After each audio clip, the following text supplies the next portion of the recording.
Market same அதே 10 பாயிண்டில் hold பண்ணுறாங்க. தெரியுதா? 52-300 ஃபைட் போயிட்டுருக்கு. ஈவன் மார்க்கெட்டில் வந்து ஒரு ப்ளூ கலர் கேண்டில் விழுந்தாலும் புடிச்சிட்டு இறங்க விட மாட்டேன் அப்படின்னு ஒரு ஸ்ட்ராங்காக நிற்கிறாங்க. ஸோ அதுவே நம்ம எடுத்த ட்ரேடுக்கு ஒரு சின்ன ப்ளஸ் தான். ஓகே, ஆல்மோஸ்ட் அந்த 230 கீழே போயிடுச்சு அப்படின்னா நம்ம இன்றைக்கி எதிர்பார்க்குற மாதிரி ஒரு 100 பாயிண்ட்ஸ் to 100 பாயிண்ட்ஸ் 200 பாயிண்ட்ஸ் அந்த ரேஞ்ச் எதிர்பார்க்கலாம். கண்டிப்பாக கிடைக்கும். இல்லை அப்படின்னா மார்னிங்கில் ஒரு வீடியோ போட்டிருந்தேன், ஞாபகம் இருக்கா? ஃபஸ்ட்டு ஒரு 9 மணிக்கு ஒரு 8:15 8:15 8:45 8:30 ஒரு வீடியோ போட்டிருந்தேன். ஃபஸ்ட்டு வீடியோ அதில் சொல்லியிருப்பேன்.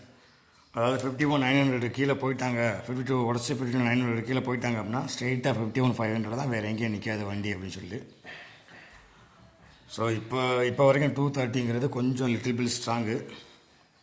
ஏன்னா இப்போ ஃபைட் நடந்துக்கிட்டு இருக்குது. 200லேயும் 300லேயும் ஃபைட் போயிட்டுருக்கு.